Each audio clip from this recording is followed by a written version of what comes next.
convidada, uma pessoa muito especial da área do trabalho, estudiosa, enfim, que eu vou fazer aqui uma apresentação dela muito bonita, porque merece, tem um currículo riquíssimo e é uma amiga querida. Magda Barros Biavasque é desembargadora do trabalho, aposentada do TRT4, doutora e pós-doutora em Economia Social do Trabalho pelo IE, da Unicamp, o Instituto de Economia, pesquisadora do CESIT-IE da Unicamp, professora convidada no Programa de Pós-Graduação em Desenvolvimento Econômico do IE Unicamp e professora permanente do Programa de Doutorado em Ciências Sociais do Instituto Federal CHE, Instituto de Filosofia e Ciências Humanas da Unicamp, o IFISH. Ótimo. E membro da AJD, da ABJD, integrante do Grupo de Trabalho dos Mundos do Trabalho do CESID e Conselho da Secretaria de Pesquisa do Tribunal Superior do Trabalho. Então, nós estamos falando com a pessoa certa num momento em que esse setor do trabalho vai ser muito atingido por tudo que está acontecendo no Rio Grande do Sul, que é o estado da Magda. Magda, a minha solidariedade, e quero saber também, que eu sei que você estava lá no momento em que tudo aconteceu, quero que você, por favor, nos faça um breve relato, fale das suas impressões, da sua emoção desse momento. Muito obrigada pela apresentação generosa e obrigada pelo convite. Quando eu fui convidada... Está me ouvindo, querida? Estou te ouvindo. Pode aumentar só um pouquinho. Tá. Se der. Deixa eu ver se eu consigo aumentar o som aqui. Tá. Quando eu fui convidada pela Denise para esse debate, a tragédia ainda não estava tão instalada, né, Denise? Sim. E eu estava no Rio Grande do Sul quando o epicentro da coisa aconteceu. E eu tinha sido convidada para uma palestra, uma mesa, no congresso da AGETRA, que é a Associação Gaúcha de Advogados Trabalhistas de Trabalhadores. O Rio Grande do Sul tem essa peculiaridade, né? A Associação de Advogados de Trabalhadores é uma e a Associação de Advogados Trabalhistas de Empregadores é outra. Então, assim como temos chimangos e maragatos, assim como temos Inter e Grêmio. Então, eu tinha sido convidada, fui convidada, e cheguei lá dia 2 de maio, e o evento iniciaria dia 2 de maio à noite, e a nossa mesa seria para falar sobre competência da Justiça do Trabalho, seria no dia seguinte. Assim que eu cheguei lá, eu liguei o celular e recebi uma mensagem dos organizadores dizendo que o evento estava cancelado, porque havia uma portaria do governador buscando evacuar o centro e que todas as atividades do centro da cidade não fossem canceladas. Esse evento seria no Hotel Plaza São Rafael, no centro da cidade, que foi inundado. Então, fui para minha casa, encontrar com as minhas irmãs, com a minha filha, que estava lá em Porto Alegre, e aí começou o flagelo, começou a tristeza, começaram as comportas a se abrirem, comportas essas que são diques, né, ao rio Guaíba, que não é um rio, é um estuário, e que recebe a avalanche das águas dos outros rios que chegam no Guaíba, e esse estuário recebe esses rios e depois manda para a Lagoa dos Patos, que depois manda essa água para o mar, lá embaixo. E essas comportas começaram a romper uma a uma. E os alagamentos começaram a se suceder com uma força muito impressionante. Logo, recebi uma mensagem da Latam, que meu voo estava cancelado, eu viria na segunda-feira, que meu voo estava cancelado, que eu procurasse adiei para 11 de maio, né, agora, que foi sábado, E ficamos lá meio que no desespero para ver quem precisava de ajuda, quem precisava de resgate. E como só ia acontecer nessas tragédias, né, Denise? As pessoas mais pobres foram as mais flageladas. São sempre as mais atingidas. Mais atingidas, né? O Canoas, que é uma cidade vizinha, inundou, logo foi o Maitá, que é um bairro ali próximo a Canoas, onde fica nas cercanias do Grêmio, da arena do Grêmio, e aí começou, o aeroporto foi alagado. O aeroporto acabou, né? Acabou. Ele abriria no dia 11 de maio, mas não abriu, evidentemente. Agora não tem nem tempo, nem data para abrir. Não, em princípio, setembro. Em princípio, setembro. Bom, então, para vocês verem o tamanho da tragédia, e proximamente a mim, né, minhas amigas, minhas irmãs, meu ex-marido que tem cuidadoras, todas as pessoas que precisam desse trabalho, desses serviçais, dessas pessoas que vendem a força de trabalho, ficaram sem eles, porque eles estavam soterrados, com as casas alagadas. A Rosinha que me ajudou a criar meus filhos. Cada vez que eu falo disso, eu me emociono muito, porque hoje nós conseguimos reservar de um abrigo e ela está indo para meu apartamentinho que eu tenho em Porto Alegre. Felizmente, né? Acho que o filho vai conseguir tirá-la e levá-la para lá, porque ela está com febre, ela tem 2 anos mais do que eu, e ela perdeu tudo que tinha. Né? Então, é assim como ela, milhares de pessoas. Então, foi uma coisa... 70 mil pessoas em abrigo. Muitas pessoas em abrigo, escassez de água, e as pessoas, classe média alta, como somos nós, ficaram nos seus apartamentos, né? Sem luz, alguns sem Wi-Fi, outros sem água, como foi meu caso, sem água, outros. Né? E a minha filha, que estava lá, conseguiu, que o marido veio buscá-la, voltar para casa, que é Xangri-Lá, porque o acesso às praias não foi interrompido por uma via, que não é a via da Freeway, uma via bastante precária, mas que não foi atingida pelas chuvas, pela cheia. Minha filha conseguiu ir para casa e me disse: mãe, vem. Isso foi no domingo, ela chegou em casa: vem, mãe, aqui em Xangri-Lá está tudo bem.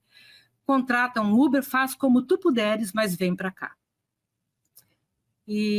Porque aí, se no dia 11 de maio tiver tudo aberto, a gente te leva e tu vai pegar o avião em Porto Alegre numa boa.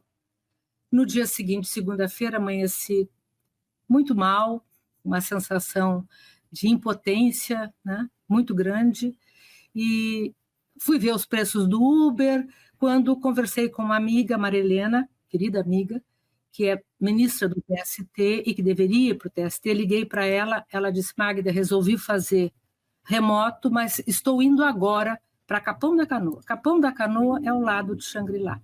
Eu disse: me dá uma carona que eu vou contigo. Fui com ela para Capão da Canoa, levamos 3 horas e meia, um trajeto que se leva 1 hora e pouco, porque as pessoas todas começaram a fugir, né, por essa via de acesso. Fiquei 2 dias com a minha filha, em Xangri-Lá, e onde a casa dela, eu brincava, se transformou na Embaixada dos Gaúchos, né, porque as pessoas, as amigas, os parentes chegando para ver para onde iam, e aí conseguimos... a minha filha descobriu um ônibus que foi colocado direto de Capão da Canoa para Florianópolis. Recebi uma mensagem da Latam dizendo que o aeroporto não ia mais abrir dia 11 de maio e que a minha possibilidade era ir embora por Florianópolis. Troquei minha passagem para Florianópolis e consegui ir de ônibus na quarta-feira para Florianópolis, e na quarta noite eu vim para cá. Mas a minha alma ficou lá. Imagino. Hoje a gente está sabendo tudo o que aconteceu, né? Ausência de Estado, descaso do poder público, falta de manutenção, orçamento reduzido, ou seja, a crônica de uma morte anunciada. A gente está muito triste, estamos muito tristes. Vai ser... Um Estado neoliberal, né, Magda? Um Estado neoliberal. É um Estado plutocrata, ultraliberal. Isso. à la MEI, porém com talheres muito finos e muito educados.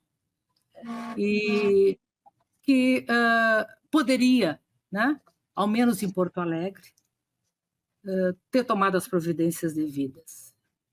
E também, se não tivesse, quem sabe, né, alterado o Código Florestal nos pontos que alterou, e se não tivesse reduzido os orçamentos como alterou, tudo isso poderia, no mínimo, amenizar ou reduzir esse sofrimento da economia gaúcha, do povo gaúcho, das esperanças, das impossibilidades.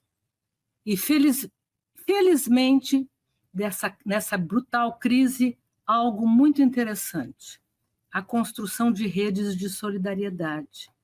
Isso é algo muito interessante. E também a participação ativa do governo federal, que ontem anunciou medidas importantíssimas para atender essa população mais sofrida, que as pesquisas já mostram que foi grande maioria dessa população é o pessoal pobre, as pessoas que moram nos lugares onde a avalanche de água chegou com muito mais força e que precisam desse suporte do Estado para poderem recuperar forças e poderem voltar a reconstruir as suas caminhadas de esperança. É muito triste isso, mas talvez sejam necessárias essas crises para que a humanidade se dê conta que as mãos invisíveis têm dono. Aliás, nós precisamos de 2 guerras mundiais para nos darmos conta que o mercado autorregulado e o dinamismo precificado pelo mercado é avassalador. Como dizia o Polanyi, ele é destruidor, com uma força satânica, de moinhos satânicos, que tritura os indivíduos e as suas instituições. E a gente está vivendo isso. Hoje, antes de começar aqui a nossa entrevista, Denise, eu estava numa reunião com a administração do Tribunal Regional do Trabalho, onde me aposentei, onde fui coordenadora do Memorial da Justiça do Trabalho, porque lá nós temos um acervo que a Unesco selou como Patrimônio da Humanidade, chama-se Memórias do Mundo, de processos de autos físicos da década de 30, onde as condições para a construção do nosso sistema público de proteção social estavam dadas e estavam sendo lançadas. Da década de 30, quando não havia justiça do trabalho, mas havia as juntas de conciliação e julgamento, criadas em 32, esses processos estão lá, até a década de 2000. É uma coleção inteira de processos que tramitaram na Justiça do Trabalho do Rio Grande do Sul. Uhum. E por isso recebeu o selo Patrimônio da Humanidade, Memorial da Humanidade, e que conta a história das lutas dos trabalhadores e das trabalhadoras, as histórias das mulheres, da luta das mulheres por direitos, as conquistas e as derrotas. Então, e esse acervo está a salvo, Magda? Não, esse é o problema. Esse acervo, que é patrimônio que o tribunal tem a custódia, ele estava, eu saí do memorial e ganhamos isso, num prédio, num arquivo, alugado pelo tribunal, bem acondicionado e aberto, disponibilizado para pesquisa. Mas esse pavilhão, esse arquivo, fica na Zona Norte, que foi alagada. Não acredito. Então, perdeu? Então, a gente não tem condição de saber ainda o estrago, porque não se pode entrar dentro dele ainda. Meu Deus. Que só de botes e com segurança só a partir da semana que vem. Mas o tribunal está tomando todas as medidas, né, para que, tão logo as águas baixem, irem lá para resgatar esses processos, levar para um lugar seguro e obter aí sim a solidariedade e o apoio dos voluntários, do Arquivo Nacional, da Unesco, para podermos, em primeiro lugar, ver o estrago e, em segundo lugar, como recuperar esses processos. São 2.100.000 processos. Tomara que tenha recuperação. A gente está torcendo muito. Eu fui muito, hoje, acalmada pela administração do tribunal, pela a nova coordenação do memorial, pelas equipes de resgate, de que todas as providências estão sendo tomadas, com os organismos corretos sendo já intimados, para que os esforços sejam colocados no sentido, primeiro, de resgatar, de colocar num lugar seguro e de examinar esses processos visando a preservação da memória e, portanto, da história. Sim, porque a memória constrói a história, né? Sabedores que sabemos que sem memória não podemos, é difícil compreendermos o presente e é impossível reconstruirmos a caminhada para o futuro. Então, é muito dilacerante, mas gostei de ver na reunião as iniciativas que estão sendo tomadas e o Estado atuando, ou seja, um novo debate se coloca, acredito, sobre a importância e a relevância do Estado. Não apenas como coordenador de políticas públicas, indutor de políticas públicas, mas como garantidor de emprego, renda, trabalho digno e vida saudável. E natureza preservada. Então, eu acho que esse debate se fortalece a partir dessa tragédia. Era isso.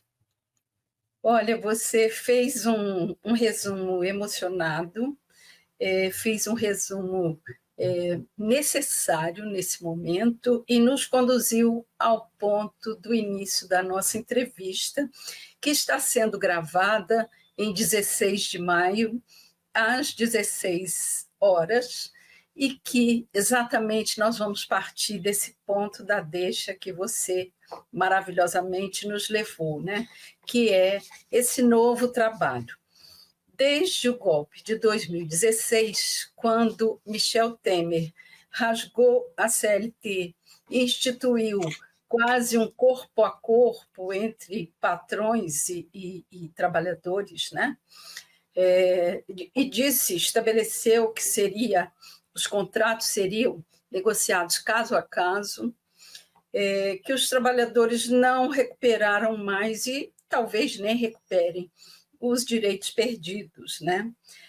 Então, o que sobrou, né, de positivo e de amparo para esses trabalhadores? De onde a gente começa a falar nessa relação?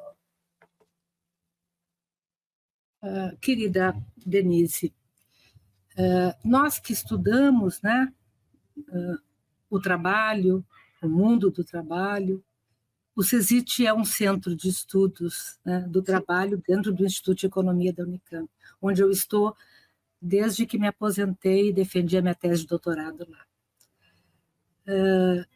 Nós que estudamos o mundo do trabalho, a gente tem uma compreensão, talvez usando uma lente de um alcance um pouco maior, da importância que foi o nosso processo tardio, porque o Brasil é um país de capitalismo tardio, de construção a ferro e fogo, com idas e vindas, com avanços, conquistas e profundos retrocessos do nosso sistema público de proteção social ao trabalho. Isso. Esse sistema público, tu me permites fazer uma digressão histórica bem rápida para a gente conseguir o que eu vou dizer, tá? Então, esse sistema público de proteção social ao trabalho, na nossa visão lá do CESIT, do centro, ele começa a ser sistematicamente, né, como sistema, constituído a partir de 30. Depois do crash, quando as condições estavam dadas para que um novo grupo assumisse o controle do poder de Estado. E, para e passo a um processo de industrialização que se iniciava, até porque o Brasil, como diz um professor nosso querido, era um fazendão.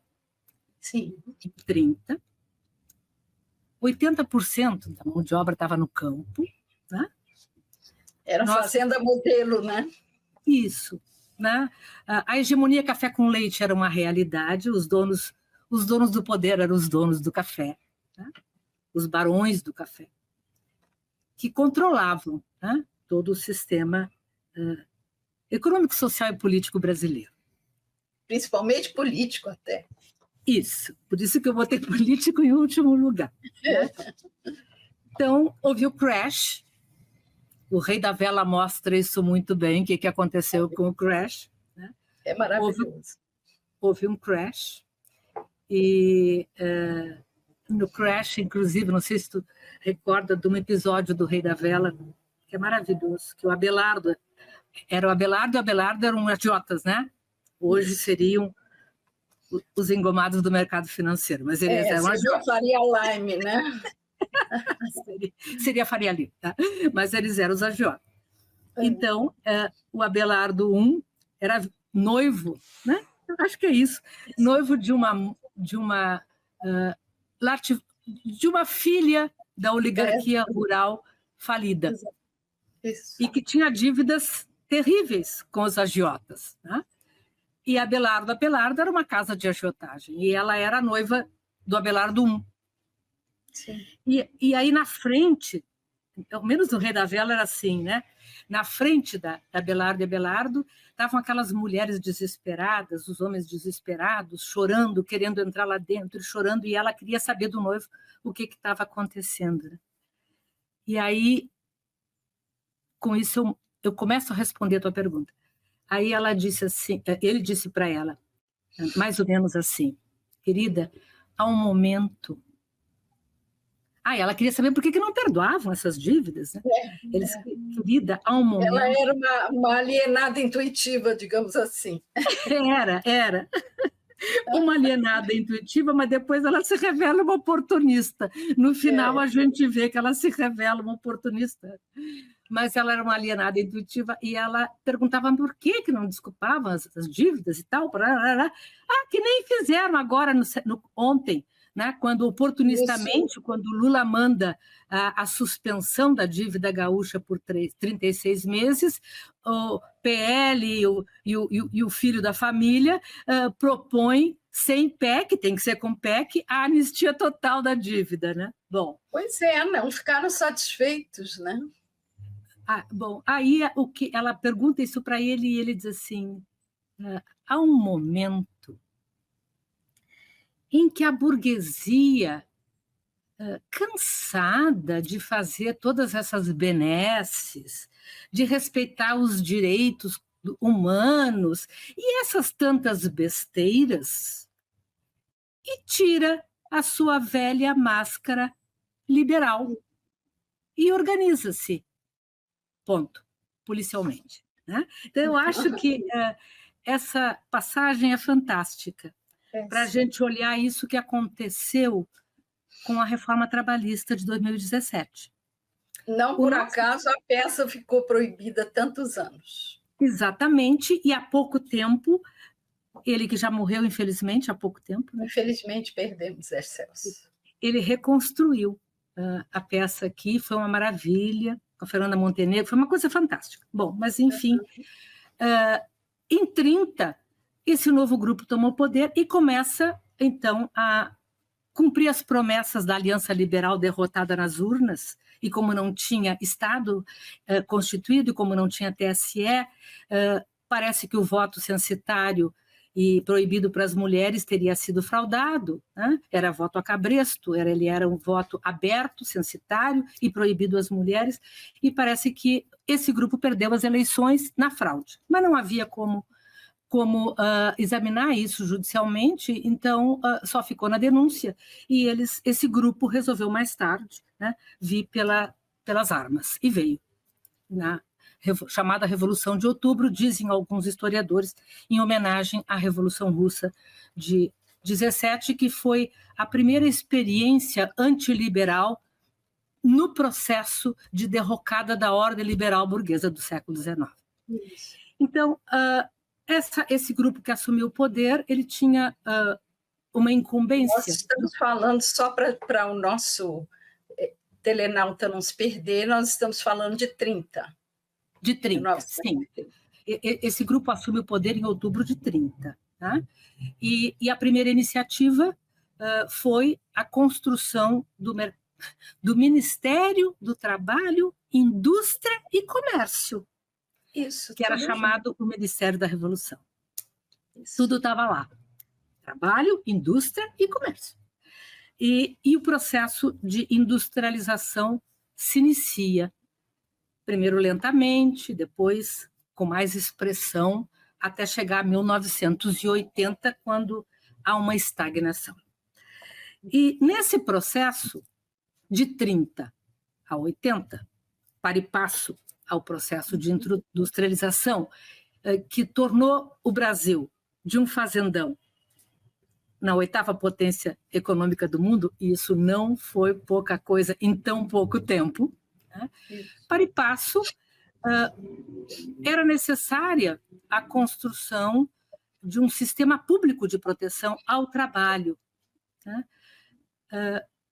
Com vistas ao trabalho nas cidades, inicialmente. Então, se inicia esse processo de construção de um sistema público de proteção social ao trabalho, que tem nas normas ou nos direitos trabalhistas um de seus elementos.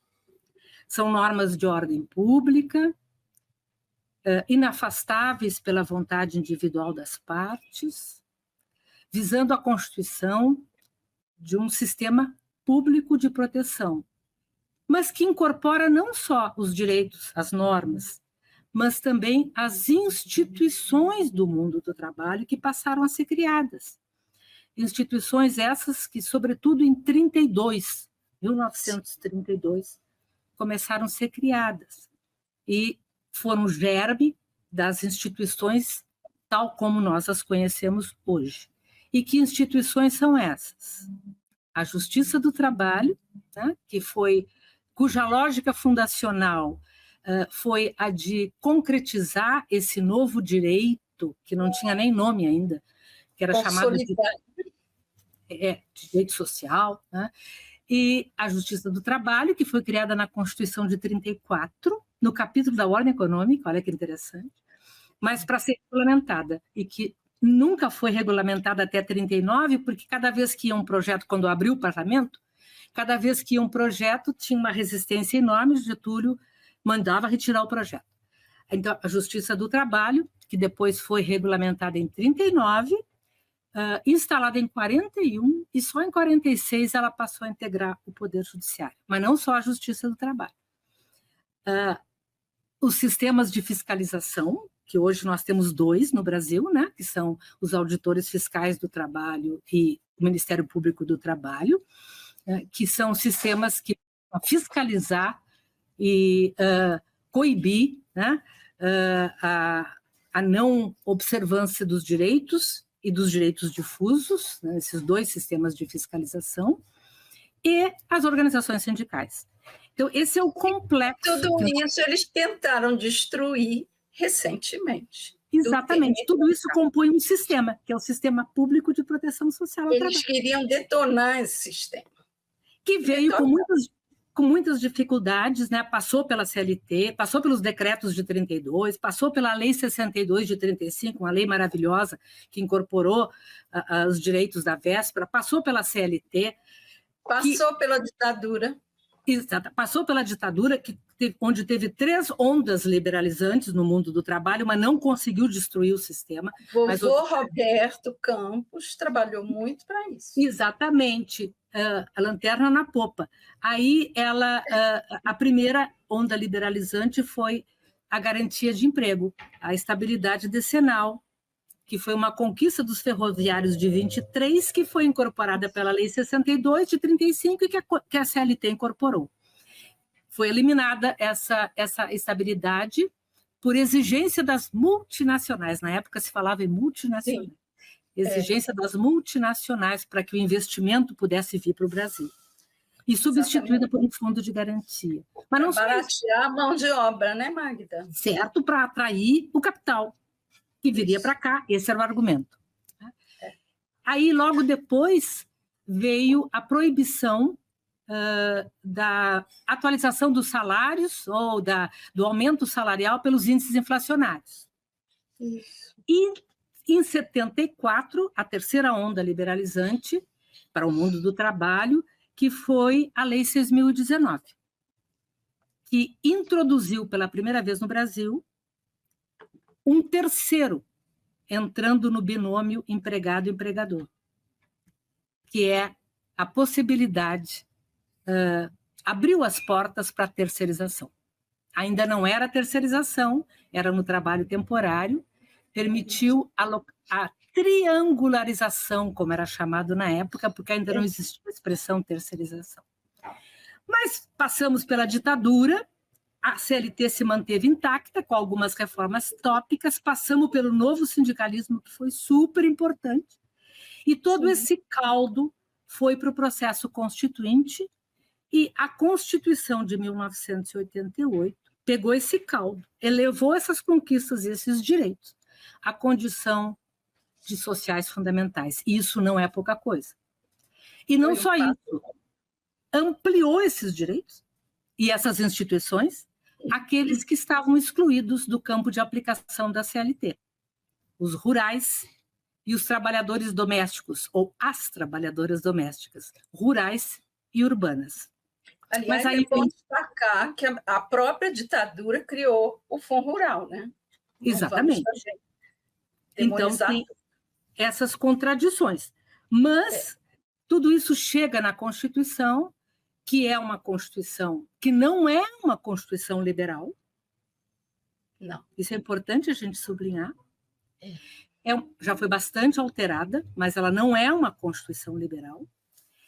Ela é uma Constituição construída no mesmo berço, e não me interpretem mal, no mesmo berço, a partir da mesma lógica fundacional da Constituição de Weimar de 19. Sim. Aliás, é muito parecida nos seus institutos com a Constituição de Weimar. Era que nasce de uma crise, né? É uma pós-crise. Ambas. E elas criam ambas o Estado Social. Elas não são liberais porque elas não asseguram a igualdade negativa, mas sim a igualdade positiva. E elas não asseguram a liberdade negativa, tô nem aí. Não, elas asseguram a liberdade positiva, construída na praxis social a partir de normas, de regras, de limites, que são fundamentais, como diz não só o Rousseau, mas o próprio Freud, para a vida em sociedade. Sim. Então, esse sistema público de proteção social ao trabalho, com essa feição e que fundamenta tanto a ordem econômica como a ordem social, chegou em 1988 e quase ela não foi promulgada. Não fosse a luta interna e o Ulisses Guimarães vir para a televisão, não sei se não teria havido um golpe a ela. E os movimentos sociais, que eram muito fortes e muito presentes ali. Isso que eu ia falar. Tudo isso alicerçado no movimento que veio junto com o novo sindicalismo, né, que se constituiu esse movimento na década de 80. Se a década de 80 foi uma década perdida para a economia, que se estagnou, não foi uma década perdida para os movimentos sociais. E isso tudo chegou na Constituinte, e foi uma maravilha. Eu participei do processo Constituinte, né, representando a nossa entidade, a Matra. E foi algo fantástico, era emocionante. Claro que quando vinha o centrão, vírgula, centrão. Porque nós estamos no capitalismo e o centrão estava lá. Sim. Por exemplo, artigo 7º da Constituição. São direitos dos trabalhadores urbanos e rurais, princípio isonômico e da não discriminação, vírgula, além de outros que visem a melhoria das suas condições sociais. Tira a roupa da norma, despe a norma e vê que está ali o princípio progressivo, o princípio do não retrocesso, o princípio da não vedação dos retrocessos. Estava lá dentro da Constituição. Então, são direitos dos trabalhadores urbanos e rurais, além de outros que visem a melhoria da sua condição social. Então, era tudo no sentido progressivo. E que o Fernando Henrique queria dizimar, né? Vamos terminar com a Era Vargas. A Era Vargas eram os direitos trabalhistas. Importante sublinhar essa tua frase. Vamos acabar com a Era Vargas, porque eu quero depois fazer uma reflexão sobre isso a partir das decisões do Supremo Tribunal Federal. Tá? Não do Supremo Tribunal Federal, guardião da democracia, não do Supremo Tribunal Federal, guardião dos direitos às mulheres sobre o seu corpo, não o Supremo Tribunal Federal, guardião das vacinas, tudo isso a gente precisa reconhecer. Mas o Supremo Tribunal Federal, que na sua maioria, porque tem votos vencidos, portanto há nichos, há contradições, na sua maioria, quando é a pauta neoliberal, quando se trata dos direitos sociais fundamentais, é arrasa o quarteirão. Mas voltando a esses direitos elencados pelo artigo 7º, no inciso 1º, é o único momento que se fala de emprego ou de empregado. Para quê? São direitos dos trabalhadores urbanos e rurais, entre outros. Inciso 1º, relação de emprego protegida contra as despedidas arbitrárias. É o único momento que se fala. Ou seja, esse artigo define uma presunção de existência de trabalho protegido, de relação de emprego, sempre que houver trabalho. Sim. É uma presunção relativa, que inverte o ônus da prova. Quem tem que provar que é autônomo, que é empresário de si próprio, que é empresário, é aquele que diz que é. Porque a presunção é da existência do trabalho protegido. E todos os demais direitos ali elencados são para todos os trabalhadores, sim, independentemente da natureza do vínculo, que é assegurado o vínculo de emprego como presunção. Então, eles aí agarrados na desoneração. E aí, inciso 6º, um dos direitos assegurados, irredutibilidade salarial, vírgula, centrão, salvo acordo ou convenção coletiva. Mesmo esse dispositivo foi desrespeitado por uma medida provisória do governo Bolsonaro, que foi transformada em lei e que assegurou a possibilidade da redução da jornada com redução salarial via contrato individual de trabalho. Exatamente, é o tal do caso a caso. Radicalizando aquilo que tu falaste, que foi o ideário da reforma trabalhista de 2017. O ideário da reforma trabalhista de 2017, reforma essa proposta por Temer logo depois do golpe institucional que aconteceu a partir de um urdido lawfare e que tirou do poder a primeira mulher eleita presidenta do Brasil, sem nenhum crime que o justificasse, diga-se de passar. O Temer, ele, depois da emenda 95, que é um escracho de congelar o teto do gasto público por 20 anos, com danos terríveis à saúde, à educação e a todos nós, como nós sabemos, ele encaminha em dezembro, 23 de dezembro, e anuncia como um presente aos trabalhadores a reforma, o projeto de reforma trabalhista, alicerçado nos documentos que foram sendo constituídos em 2011, 2012, 2013, pela CNI, pela FEBRABAN, pela CNA, pelos que nós conhecemos. Né? Então, conhecemos quem são essas entidades. Sim. É a força do capital na relação estruturante do capitalismo, capital e trabalho, impondo a sua vontade com força bruta. E ele propõe essa reforma, que foi muito alterada e ampliada no processo rápido legislativo que houve, e que tem como essência, e eu acho que essa é a sua essência, transtrocar aquilo que eu falava antes, a fonte dos direitos de um sistema público universal de proteção social ao trabalho, para o encontro livre de vontades individuais, de vendedores e compradores da força de trabalho, que são iguais, porque nasceram nus e podem, numa ágora sem limites, negociar e, a partir desse livre encontro, encontrarem o ponto de equilíbrio por meio do qual produzirão a norma ótima que vai reger harmonicamente as suas relações de compra e venda da força de trabalho. Essa é a essência da reforma trabalhista de 2017. E quem vai perder sempre? Quem vai perder? Os trabalhadores, né? Sempre, sempre. No Mal-Estar na Civilização, o Freud diz isso com toda a segurança e com todas as letras, né? Ele diz que a vida em comum só é possível quando toda uma coletividade, com a força dos seus instintos, produz normas que obriguem a toda a coletividade e que se dirija a toda a coletividade. E que não proteja grupos, castas, associações, porque poderão ser indivíduos isolados, né, que atuarão em benefício público. Isso é o Freud. Aí ele diz, claro que essas instituições, elas trazem recalques aos indivíduos livres, né?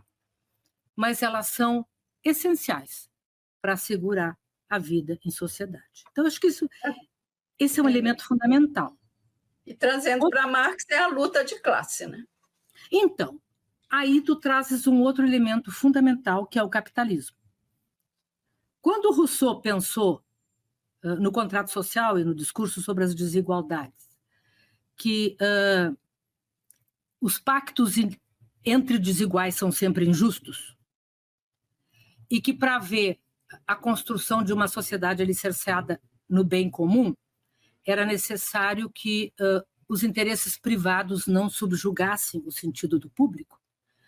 E diz ele, porque quando os interesses privados subjugam o sentido do público, a vontade geral fica muda. E por meio de leis, de normas, de decisões, de decretos, né, os interesses privados, sórdidos, prevalecem. Esse é um ensinamento, é uma reflexão. É muito importante. Fundamental. Ele faz essa reflexão no contrato, mas depois que ele escreveu o discurso sobre as desigualdades. Se trazemos para hoje, mostra como esse ideário da reforma trabalhista de 2017, que se expressou depois com profundidade nas medidas provisórias do período Bolsonaro, e que agora tem dificuldades similares em outros projetos de lei e, sobretudo, nas decisões do Supremo Tribunal Federal em sede de reclamação constitucional, a gente constata, né, a correção do alerta do Rousseau. Isso. Porque em sociedades profundamente desiguais como as nossas, apostar na harmonia do encontro livre das vontades desiguais é permitir a preponderância da força bruta, que é a força do capital. Isso. Então, a partir daí, e refletindo contigo, Denise, sobre o capitalismo, que é esse sistema econômico, social e político, que tem um DNA que não é imexível, mas que tem um DNA e que tem um desejo insaciável. O capitalismo ele se autonomiza, a gente sabe, no século XIX, né, quando ele termina o seu processo de constituição. Ele fica adulto, se autonomiza e sai mundo afora. Mordendo o trabalhador. Para tentar satisfazer esse desejo insaciável de acumulação de riqueza abstrata que o move. E, para tanto, ele vai destruindo todos os diques ao seu livre trânsito. É isso que eu ia dizer. Foi isso que destruiu Porto Alegre e todo o estado gaúcho, porque é a liberalização de qualquer regra em função da ganância. E, portanto, a gente chega no ponto que a gente começou. E ele o faz, ele consegue destruir todos os diques ao seu, como um rio encolerizado, quando não há diques suficientes para contê-lo. E esses diques são construídos no campo da política. O nosso mundo do trabalho é um mundo do trabalho que nasceu sob o signo da exclusão social. Sim. Tardiamente constituído. Não podemos esquecer que em 1888, uma lei áurea disse: fica proibida a escravidão, salve-se quem puder. E essa força desses pobres e dessas mulheres pobres recém-libertos errou no sentido de andou errante por aí, sem nenhuma proteção do Estado e salvando-se como podia. Liberaram, põe-se na rua e ponto, né? E aí, muitos ficaram nas fazendas, outros nas propriedades, como agregados, sabemos, outros errando por aí, para cá em bandos, como diziam na época, vadiando, e outros foram morar nas cidades procurando os trabalhos, os mais precários, e os sempre empreendedores. Como eu disse na minha tese de doutorado, tornando vivo o refrão do Rapa. A carne mais barata no mercado é a carne negra. Então, o capitalismo, esse sistema, encontrou no Brasil condições históricas, estruturais, que facilitaram a sua implantação e o seu espraiamento. Deram-se as mãos, beijaram-se e foram felizes. Então, claro que há resistências, há lutas, e a compreensão que se tem do direito, né? Não todos têm essa compreensão, mas lá no instituto que eu trabalho, é que o direito é luta e organização. E que essa é a sua fonte material por excelência. E que há nichos, há espaços de reconstrução dessa caminhada. Eles se tornam cada vez mais difíceis enquanto o capitalismo, esse sistema, hoje globalizado e hegemonizado pelos interesses das finanças, como diz meu querido orientador Beluso, que até hoje me orienta, busca realizar a sua essência. E está realizando a sua essência em vários lugares do mundo. Então, é isso que nós estamos vivendo hoje. Mas, diz o Beluso também, o estado de bem-estar social, os estados-nação, as normas de proteção social ao trabalho, os sistemas de organização sindical, tudo isso se deu contra as ditas leis naturais do capitalismo, que não são naturais, porque para nós, natural só iogurte. E agora nem iogurte é mais natural. Então, Denise, essa é a questão que está posta para mim. E eu acho que é nesse cenário a importância, e o CESIT constrói assim, de nós trabalharmos no sentido de colocarmos o trabalho na sua centralidade, recolocarmos o trabalho na sua centralidade. Sim, porque tentaram, inclusive, destruir toda a proteção, né? O Ministério foi praticamente extinto, e todo esse arcabouço de proteção trabalhista foi destruído. É hora de reconstrução. Em que bases, né? A gente vive, como eu disse para ti, que o nosso mundo do trabalho foi constituído sob o signo da exclusão social, que a lei dos 2/3 procurou superar, né? Que 2/3 obrigatoriamente tinham que ser brasileiros, na contratação das empresas na indústria e no comércio. Mas todos os governantes, e eu não acho que eu não tenho medo de errar dizendo isso, todos os nossos governantes do século XX e do século XXI que minimamente tentaram incluir e superar esse cenário de profunda exclusão social, que é constituinte do nosso mundo do trabalho, ou foram suicidados, ou foram depostos por um golpe civil militar empresarial de graves proporções, ou foram impeachmentados sem nenhum crime, portanto, um golpe institucional, ou foram colocados na cadeia por 2 anos sem nenhum crime também que justificasse essa prisão. E agora tudo isso veio à tona, e agora nós temos o Lula presidente da República e temos Dilma presidente dos BRICS. Mas a força do capital está presente. Então, estamos vivendo um cenário de disputas acirradas, em que o capitalismo busca realizar a sua essência. E o faz num mundo do trabalho essencialmente fragmentado. Quando vem a reforma trabalhista com a promessa de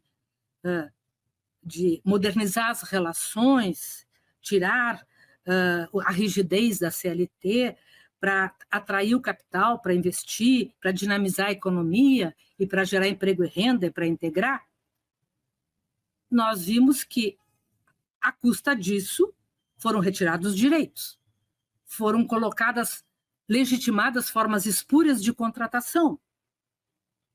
E depois de 6 anos de vigência, as promessas não se efetivaram, porque elas não se cumpriram onde quer que foram instituídas, no mundo inteiro.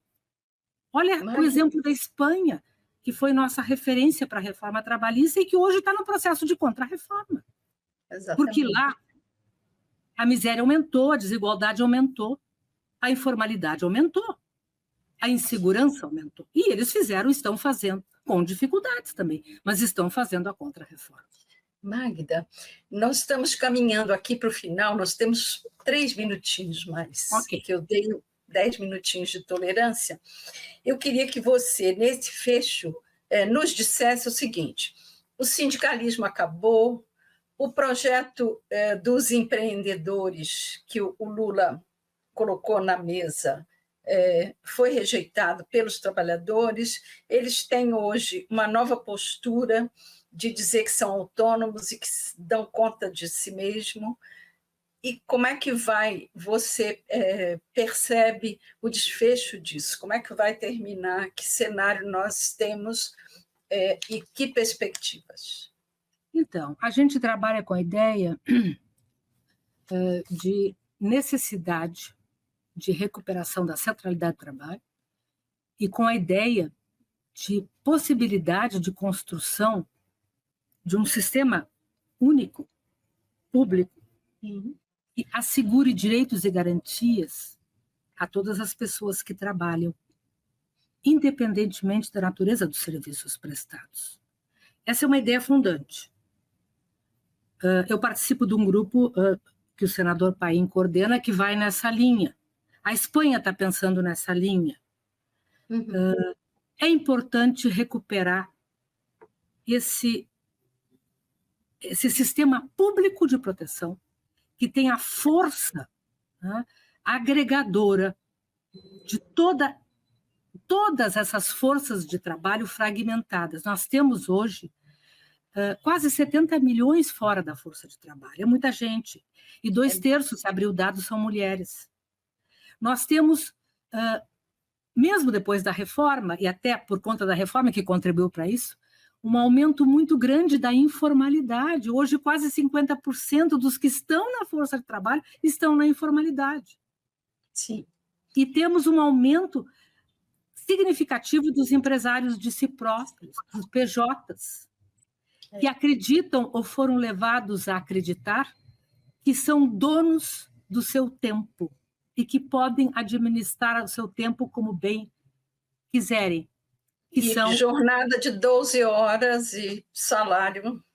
Que são os trabalhadores que estão no loca-loca das plataformas digitais e cujo PL do governo, aprovado pelo governo, depois que as mesas se fecharam, mas esse com o acordo de alguns trabalhadores motoristas, que se colocou, infelizmente, na contramão do movimento europeu, que busca reconhecer e que reconhece em decisões judiciais, e as nossas também, 5 turmas do Tribunal Superior do Trabalho, reconhecem a condição de trabalhadores protegidos, desses indivíduos que vendem a sua força de trabalho para as plataformas, né, que lucram e que transferem os ônus e os custos do trabalho para os trabalhadores.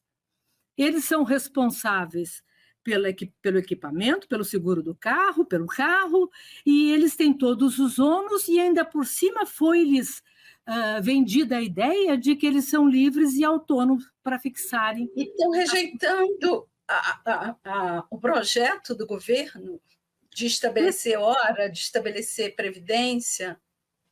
Esse projeto ele tem um elemento importante, que é assegurar a negociação coletiva a esses trabalhadores. Mas é uma estratégia de difícil concretização, porque são trabalhadores absolutamente desorganizados. É isso que eu ia dizer, o sindicalismo acabou. Como que vai se resolver esse enfrentamento? Porque eles não estão organizados. Esses trabalhadores, não que o sindicalismo tenha acabado, né? Eu acho que nós temos centrais sindicais que precisam se reorganizar e se redinamizar. Mas o Temer tirou Mas eles perderam o financiamento. Eles perderam o financiamento, eles perderam algo fundamental, que é acompanhar o trabalhador no momento mais grave, que é o momento da despedida. Né? Que é a assistência sindical no momento das despedidas. Ali eles verificavam se os pagamentos estavam corretos ou não corretos, e depois já ajuizavam a demanda quando os pagamentos não estavam corretos. Eles foram retirados desse momento, que é um momento importantíssimo da relação de emprego, perderam força. E ao serem introduzidas, legitimadas formas burladas de contratação, eles também perderam força. A terceirização se espraiou e os autônomos exclusivos hoje estão lá no aumento da informalidade e dos por conta própria, que o dado mostra que é um aumento por conta própria. E as centrais sindicais, que são 10, representam 10%, quiçá, da força trabalhadora, da força de trabalho brasileira.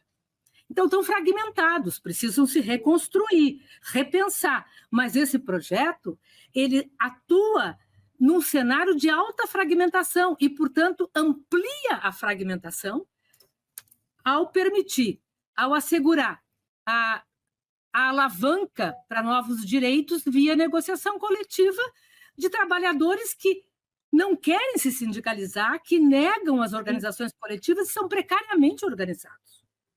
Portanto, e negam a política, em última instância. E os considera, no artigo 3º, é o mais problemático, autônomos. Ou seja, o artigo 3º diz que eles estão autônomos e retira os elementos caracterizadores da subordinação, negando a própria subordinação, que vem sendo reconhecida pela Justiça do Trabalho, né, nessas 5 turmas e nas decisões regionais. E dá senha para o Supremo Tribunal Federal continuar com as suas decisões em reclamações constitucionais, entrando em decisões da Justiça do Trabalho e anulando essas decisões e dizendo que a Justiça do Trabalho não tem competência para dizer se há ou não há vínculo de emprego, ou seja, tirando a voz dessa instituição, transformando numa instituição secundária que vai analisar o quê? Quando hoje a informalidade graça e os empresários de si próprios são a grande força que ajuiza demandas na Justiça do Trabalho. Atua na fragmentação, né, Magda? É uma afirmação da fragmentação, principalmente, não só, mas principalmente quando diz que são autônomos, quando confunde remuneração com indenização, porque aqueles R$32 tem ali remuneração e tem ressarcimento do carro, etc, Sim. etc. Quando assegura uma jornada de 12 horas por plataforma, se eles podem, e não estabelece limite de plataforma. Então, se eles podem trabalhar para 2 plataformas, eles podem trabalhar 24 horas por dia, sem descanso e sem férias. Sem e, por fim, ele não traz se baseia no princípio da transparência, mas é muito tênue com relação à participação da construção dos algoritmos, né, que são altamente subordinantes, e é uma subordinação hoje complexa, muito mais sofisticada que a subordinação objetiva que se dá na fábrica. Então, nós estamos diante de um cenário altamente fragmentador. A pesquisa do IBGE, que precisa ser espraiada, é muito importante, recentemente publicada. Ela mostra quem são esses trabalhadores, né? Ainda que haja dificuldades ainda metodológicas para medi-los, mas ela mostra que eles são altamente subordinados, sofisticadamente subordinados. E quem são esses trabalhadores? Importante examinarmos, divulgarmos e lermos essa pesquisa do IBGE, feita agora na presidência do professor Márcio Postman e com auxílio do Instituto de Economia da Unicamp e do IFISH. Então, eu acho que repensar o mundo do trabalho a partir da sua centralidade, assegurar um Estado que tenha condições de propiciar um desenvolvimento sustentável, assegurando renda, né? Trabalho digno e decente, e um estatuto que os incorpore, eu acho que é o nosso grande desafio, né? Com organizações sindicais efetivamente representativas dos trabalhadores, sim, dos que vendem a força de trabalho. Então, a gente tem um brutal desafio. Mas como eu sou a velhinha de Taubaté, a minha família diz que eu sou a velhinha de Taubaté. Nada disso, está linda. Eu acho que é no campo da política que nós vamos recuperar essa caminhada da esperança. E acho, voltando ao início, que a desgraça, a tragédia do Rio Grande do Sul nos dá, por outro lado, estímulo e ânimo para dizermos basta. Vamos construir uma sociedade alicerçada no espírito público, com participação importante, fundamental e central do Estado, e com o trabalho recolocado no âmbito da sua centralidade. Isso para dizer que não farei de flores, né? Porque há muitos outros elementos que estão colocados ao debate aí, e acho que não se vive uma transição, acho que se vive um movimento muito violento, e sim, tomara que essas violências não se aprofundem, para que a gente possa, como disse o Polanyi, quando olhou o estado de bem-estar social na década de 40, logo depois ele morreu. Felizmente, a humanidade se deu conta que as mãos invisíveis têm centro, mas precisou de 2 guerras mundiais. Que não precisemos da terceira, porque essa vai ser altamente destruidora. Aí, quem sabe o Elon Musk nos salva, né, com a nave, para a gente buscar outras galáxias e lá sermos devorados pelos animais ou seres vivos que lá habitam. É isso.